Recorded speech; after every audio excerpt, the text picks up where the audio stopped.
Hi everyone, this is Anandita Paulus, and today's video is about a very interesting topic, the topic of spiritual bypassing. The spiritual bypassing is a very common term used in spiritual communities. If you have not heard about the term before, the term was introduced in the early 1980s by John Welwood. He was a Buddhist teacher and also a psychotherapist. And what spiritual bypassing simply means, in very simple terms, is just using spiritual ideas and principles as an excuse for denying to look within, or as an excuse to deny uncomfortable feelings or fearful feelings, or just suppress or repress or resist anything that you don't want to face or accept or acknowledge or work on. So basically it is a pain avoidance tactic that sometimes people knowingly and even unknowingly tend to adopt. Often when people get into the path of spirituality, they do so with the intention of improving some aspect of their life. In fact, if you have ever studied or come across Maslow's hierarchy of needs, in that hierarchy, the very topmost human need is that of self-actualization, or in other words, to become who we are meant to be, to become the best version of ourselves, or to be the most that we could possibly be. And once our base needs are fulfilled, then it is natural, it is very normal for humans to crave for something higher. And that is one of the things that distinguishes humans from animals. With animals, once the base needs are met, once food, water, and reproduction is taken care of, that is it. That is the end to life. That is all that they care about. But with humans, once the base needs are met, once your safety, security, and basic needs of food, shelter is taken care of, then that is when life actually begins for a human being. So human life is not just about taking care of the primal needs, but it is about reaching towards a higher goal, the goal of self-actualization, as mentioned by Abraham Maslow in his hierarchy of needs. And spirituality is like a toolkit or a vehicle that is meant to accelerate our path in that direction of self-actualization. However, when we start using spiritual ideas or spiritual principles as a way to masquerade with what is actually going on, or as a way to avoid facing certain problems in our life, as a way to repress, oppress, or deny our problems or our fears that we don't want to face, then the same tool, that is spirituality, starts working against us. Because a tool is just a tool. For instance, money. It is a tool. It is a tool for you to use it the way you want to use it. One can use money for charitable purposes, to create well-being in other people's lives, to provide food and shelter and medical care and facilities, educational facilities to others. The same money can also be used to buy guns and ammunition to kill people. So money is just a tool, but it depends on the people who are using it as to how that tool will be used, whether it is used to benefit the individual or to harm the individual. And when people start using spiritual principles or spiritual ideas as a facade, or as a way to look away from their daily life problems, the problems that they don't want to face, then the same spiritual toolkit that they have starts working against them. The same tools that are meant to accelerate their path towards self-actualization actually starts keeping them stuck in self-destructive patterns and habits. And that is what spiritual bypassing is all about. It's about using spiritual ideas as a means to deny your true feelings and to not be authentic, but to say things instead which a spiritual person is supposed to say.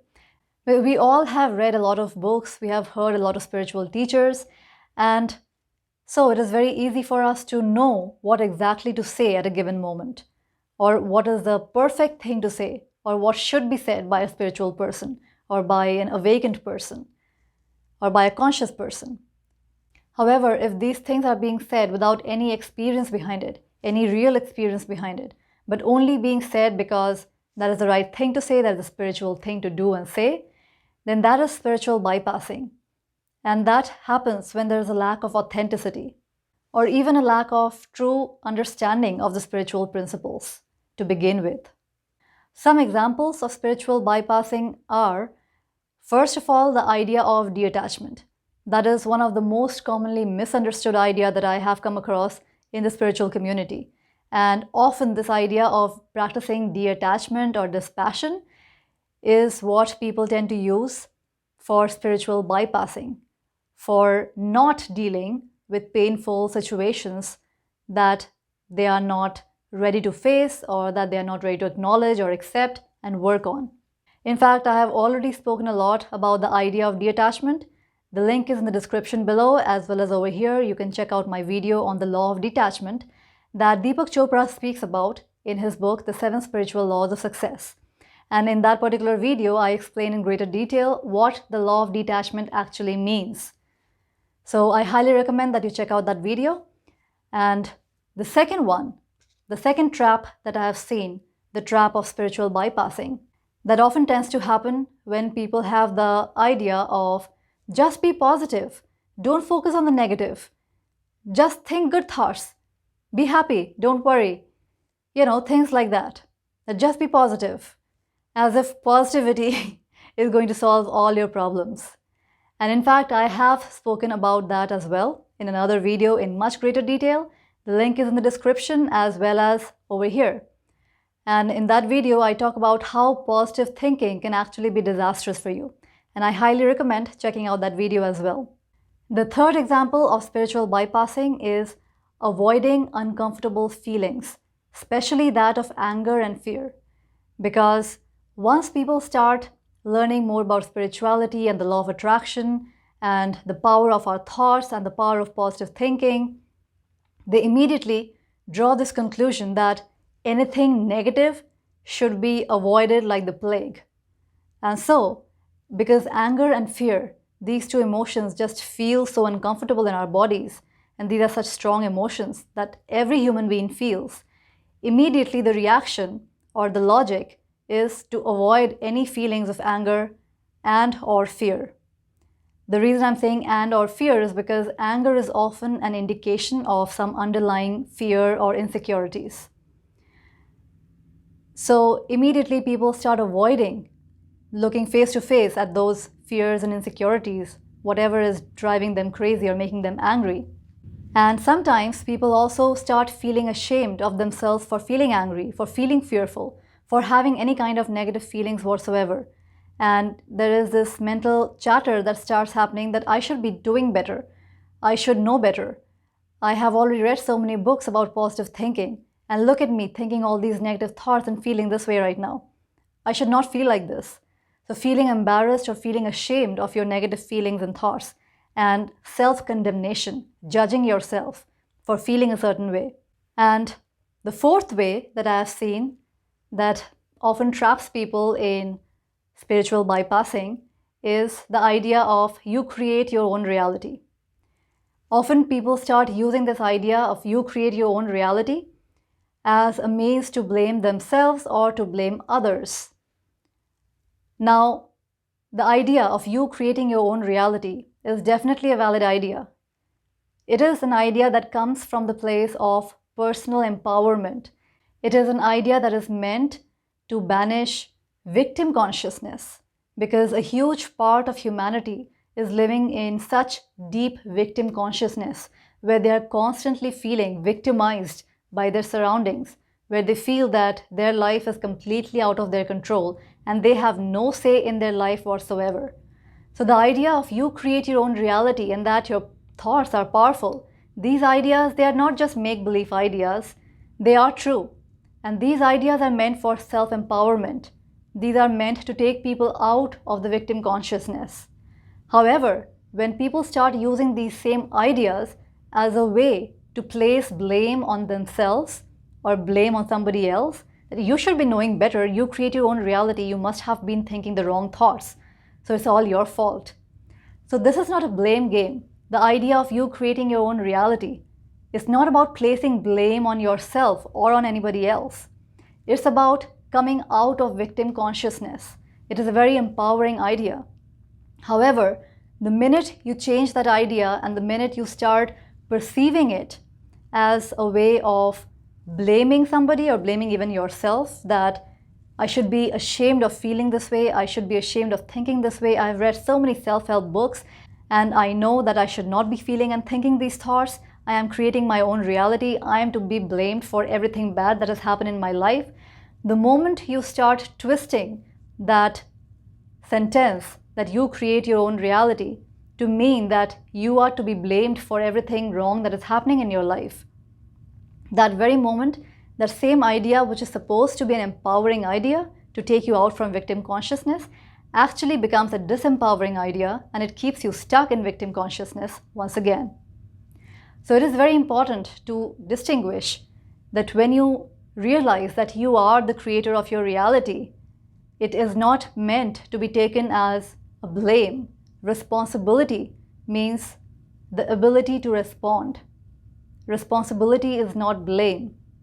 And the ability to respond varies from time to time because we are all growing as individuals. We are all learning as we grow. So as we learn more, as we grow, our ability to respond also enhances. Based on wherever we are in our life, if we don't have acceptance as to where we are and what we know and the tools that we have available to us, if we are not able to acknowledge that and accept that, then the idea of you create your own reality becomes a blame game. And then the self-judgment and the self-criticism creeps in. And then people start judging and criticizing others too. That, you are the creator of your own reality. So you are to be blamed for everything that you are facing right now. So those are the 4 major traps of spiritual bypassing, or the 4 major examples of spiritual bypassing that I have seen personally. And the solution to overcoming spiritual bypassing is practicing 100% acceptance and 100% authenticity, being honest to yourself and having the courage to be honest. So I believe there are 2 things. One is the courage to be really honest with yourself. When you are honest, you automatically are authentic, because then you realize that if you are saying something but doing something else, or if you're saying something but your real intention is to hide behind that spiritual principle, when you are really honest, then you are actually able to see through your own spiritual bypassing techniques. For instance, let's say you're saying that, oh, I love this person unconditionally, but on the other hand, the minute they don't do something that you want them to do for you, or they don't behave in a way that you want them to behave, the minute that happens, you are angry, you are pissed, or you are bitter, you're resentful. That is definitely not unconditional love, because unconditional love means that you want for that person whatever it is that they want for themselves, whether it involves you or not.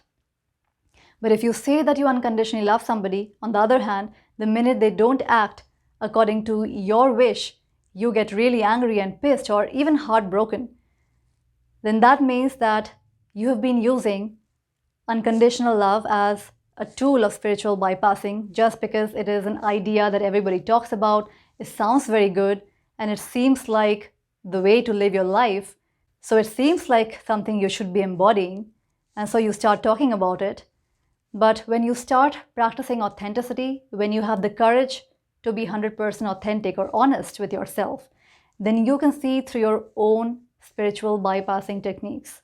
So basically, if you want to figure out if you have been using spiritual bypassing or not, it just entails you having the courage to be 100% honest. No denial, no repression, no oppression, no hiding behind the veil of spirituality, because that's what spiritual bypassing is.